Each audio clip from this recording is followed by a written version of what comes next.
अरे क्या हुआ दोस्त, क्यों रहते हो रोते? अरे मैडम हो गए हैं मोटे। मोटापा मोटापा मोटापा आज का बहुत ही कॉमन इशू। किसी ने यूट्यूब सर्च कर लिया, किसी ने गूगल देख लिया, किसी ने गली गली जाके प्रचार सुन लिया, तो किसी ने किसी को फोन मिला मिला के पूछ लिया कि यार उसने क्या किया था जो वो पतली हो गई, यार उस बंदे ने क्या किया था कि वो पतला हो गया। कभी अपने पे सोचा कि कारण क्या है जो मोटापा बढ़ गया, किस कारणों की वजह से मोटापा बढ़ा है, और अगर बड़ा है तो उसे कम कैसे किया जाए। नमस्कार, मैं डॉक्टर अंकिता कालरा। आज हम बात करने वाले हैं एक बहुत ही कॉमन समस्या के ऊपर, जो कि है मोटापा। इसे कम कैसे किया जाए और ऐसा क्या किया जाए कि ये आगे ना बढ़े। आइए मेरे साथ जुड़िए।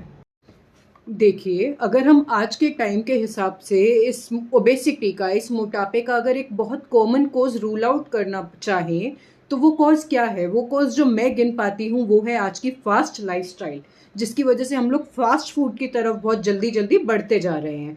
फास्ट फूड भी छोड़िए, फ्रोज़न फूड की बात कर लेते हैं। जैसे फ्रोज़न पराठा हो गया, फ्रोज़न राजमा हो गया, फ्रोज़न वेजिटेबल्स हो गए, या फिर बाहर की भी छोड़िए, आप घर पे ही बात कर लीजिए। आपने रात में कोई सब्जी बनाई है, सुबह आपका ऑफिस 7 बजे मानिए आपको घर से निकलना है, आप क्या चाहेंगे कि उस सब्जी को आप फ्रिज में रख दे, सुबह आप गर्म करके उस सब्जी को अपने साथ ऑफिस ले जाए और वहां पे खा लिए। तो क्या उसकी न्यूट्रिशनल वैल्यू बच जाएगी? नहीं बचेगी, वो बिल्कुल डाउन हो जाएगी। ठीक है, तो ये फ्रोजन फूड भी एक कॉज है आपके न्यूट्रिशनल वैल्यू गिर जाने का। साथ ही में मानिए आप काम कर रहे हैं, आपके पास सुबह इतना टाइम नहीं था कि आपने उस छोटी भूख के बारे में भी सोचा जो आपको काम के बीच में लग रही है। अब आपको वो छोटी सी भूख लगी है, आप मील लाए हैं 1 या 2 टाइम का, तो उस छोटी सी भूख के लिए आपने चूज कर लिया कि आपने नमकीन खा लिया, चिप्स खा लिया, कुरकुरे खा लिए, XYZ कोई भी आपने चीज लेके खा ली।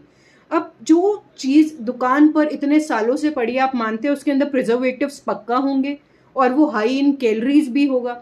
तो जो ये कैलोरीज आपने छोटी सी भूख के नाम पर ले ली हैं, वो आपके मेन मील से भी ज्यादा अंदर गई हैं। वो कहाँ जाएंगी? वो कैलोरीज आपकी बॉडी में फैट की फॉर्म में स्टोर होंगी, जिसकी वजह से आपका वेट गेन, फैट गेन हो रहा है। आयुर्वेद में आचार्यों ने मेंशन किया है आहार विधि विधान, जिसमें बताया गया है कि खाना आपको कैसे खाना है। इतनी छोटी सी चीज का भी कुछ मेजर रोल होगा जो आचार्यों ने उसको मेंशन किया है। तो अगर मैं उस चीज को आज के टाइम से रिलेट करूँ, तो मैं गलतियां बताती हूँ कि हम क्या क्या कर रहे हैं। सबसे पहली चीज, हम खाना तब खा रहे हैं जब हमें भूख नहीं है, ऐसा हो रहा है, या फिर जब हमारा पेट फुल है, या फिर किसी ने बोला कि यार चल थोड़ा खा लेते हैं, तब आपने खा लिया। ऐसा क्यों हो रहा है? मानिए आपका 1 घंटे बाद लंच है, 1 बजे आपका लंच है, आपको 12 बजे भूख लगी, आपने कुछ खा लिया, आपने कुछ भी स्नैक्स खा लिए, तो आपकी 1 बजे वाली भूख मर गई। पर आपका लंच टाइम क्या है? 1 से 2, आपने उस पर भी खा लिया। ये क्या हो गया? Over eating. या फिर बोल सकते हैं कि जब आपको भूख नहीं है तब आपने खा लिया। तो ये भी एक कॉज है। ठीक है, साथ ही में ठंडा खाना जो हम खा रहे हैं, खाना हमेशा उष्ण और स्निग्ध खाना चाहिए, गर्म, और साथ में उसके अंदर कुछ तरल पदार्थ हो, ऐसा खाना खाना चाहिए। पर हम लोग जो कि नहीं खा पा रहे हैं। साथ ही में हम जो गलती कर रहे हैं, वो हम गलती कर रहे हैं इनकम्प्लीट फूड लेने की। मैं बताती हूँ कैसे। आप नॉर्थ इंडियन थाली देखेंगे, उसमें आपकी सब्जी रहेगी और रोटी रहेगी आपकी भूख के हिसाब से। क्या भूख सिर्फ रोटी से ही खत्म हो सकती है? इसीलिए तो आप कार्ब्स इतने ज़्यादा ले रहे हैं। नहीं, कंप्लीट और करेक्ट जो कंपोजिशन है थाली का, उसमें क्या होना चाहिए कि आपकी एक सब्जी रहनी चाहिए, साथ ही में आपका एक प्रोटीन सोर्स अगर दाल रहे तो बहुत अच्छा है, और आपकी रोटी 1 या 2 जितनी आपको भूख है उस हिसाब से होनी चाहिए। साथ में आपका सैलेड होना चाहिए। अगर आप सैलेड, बहुत लोग को खाने के साथ सूट नहीं करता है, तो आप आधे घंटे पहले सैलेड खा लीजिए, वो बहुत अच्छा ऑप्शन है कि उससे आप फुल फील करेंगे, तो आपका कार्ब इंटेक जो है वो कम रहेगा। फैट के नाम पर आप साथ में छाछ या फिर दही ज़रूर लें। ये आपका एक अच्छी थाली का कॉम्पोजिशन है जो कि रहना ही चाहिए। एक और गलती दोस्तों जो हम कर रहे हैं, वो है वीर्य विरुद्ध आहार खाने की। मैं सबसे पहले तो संहिता में जो एग्जाम्पल लिखा है उसी को समझाती हूँ। मछली और दूध का बहुत लोग इकट्ठे सेवन करते हैं। तो मछली जो है वो भी मधुर रस है, और जो आपका दूध है वो भी मधुर रस है। तो जब ये दोनों मधुर रस हम इकट्ठे सेवन कर रहे होते हैं, तो ये बहुत अभिसंधि होता है, जिसकी वजह से आपको कफज रोग होने लग जाते हैं। साथ ही में जो आपका दूध है वो है शीत वीर्य, और जो आपका मछली है वो है उष्ण वीर्य। तो ये जो वीर्य विरुद्ध, आप जो अपोजिट वीर्य का इकट्ठा सेवन कर रहे हैं, उससे हो क्या रहा है? उससे आपको स्किन डिसऑर्डर्स, आपकी इनफर्टिलिटी, ये सब दिक्कतें हो रही हैं। या फिर आज के टाइम पे देख लीजिए, बहुत लोगों ने ये आदत बना ली है, momos, cold drink, pizza, cold drink, या फिर खाने के साथ ही आप लोग कोल्ड ड्रिंक का सेवन कर रहे हैं, तो ये भी वीर्य विरुद्ध आहार जो है आप ले रहे हैं। दोस्तों, अगर हम गलतियों की लिस्ट गिनवाने आए तो वो चिट्ठा इतना लंबा है कि ये वीडियो का टाइम या तो बहुत ही छोटा रह जाएगा या फिर बहुत ही लंबा खिंच जाएगा। तो उस चीज को अभी छोड़ते हैं, अभी इसे सुधार कैसे करें उस पर बात करते हैं। देखो, आपकी बहुत ही अज्ञानता मैं मानती हूँ और बहुत ही आपका मेहनत ना करने का नेचर मैं मानती हूँ कि आप शॉर्टकट्स की तरफ भाग रहे हैं। कि आपने किसी वीडियो में देखा कि जीरा पानी पी लीजिए, मेथी पानी पी लीजिए, आपका फैट झटपट से 1 हफ्ते में गायब हो जाएगा। आपने वो करा भी होगा। आप ये शॉर्ट टर्म चीज़ें बहुत लॉन्ग टर्म से करते आ रहे हैं, पर मैं लिख कर दे सकती हूँ कुछ रिजल्ट नहीं आया होगा, और रिजल्ट आया भी होगा तो वो 1-2 किलो कम हुआ होगा। उसका भी मैं रीज़न देती हूँ।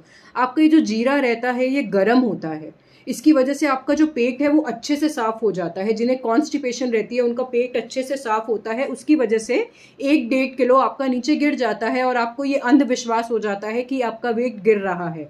आप इसे लॉन्ग टर्म के लिए यूज करते चलते हैं तो आपको और कॉम्प्लिकेशंस आने लग जाते हैं, जैसे आपका यूरिक एसिड बढ़ने लग जाता है। आपका लड़कियों में बात कर ले तो आपका पीरियड साइकिल डिस्टर्ब हो जाता है। लड़कों की बात कर ले स्पर्मेटोजेनेसिस कम हो जाता है। तो इन सब उपयोगों की वजह से आपके इंटेस्टाइन में एक स्टेज पर रूक्षता आने लग जाती है, जिसकी वजह से आपका डाइजेशन और एब्जॉर्प्शन जो है वो कम होता जाता है।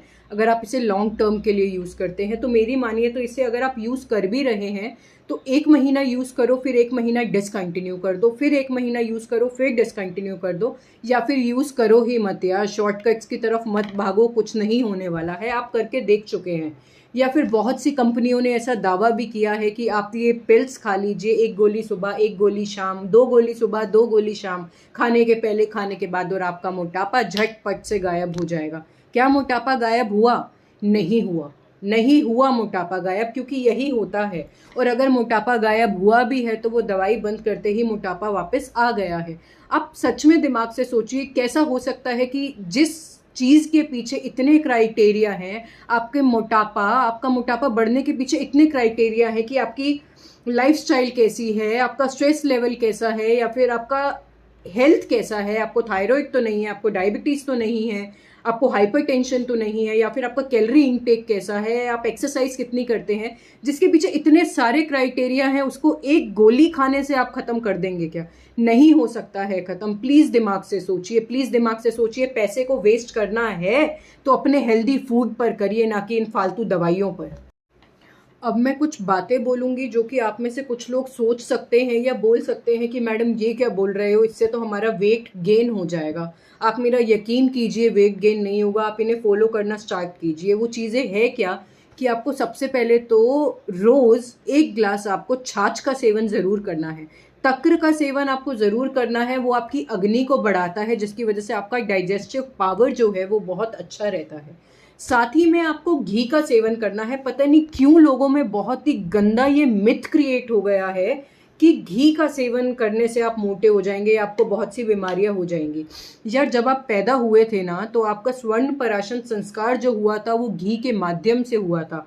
आप जब मरेंगे या कोई मरता है तो उसकी चिता पर घी डाला जाता है। जब आपके होने से शुरू करके आपके मरने तक घी का प्रयोग हुआ है, तो आपको लगता है कि बीच में उसका सेवन करने से आपको नुकसान हो जाएगा?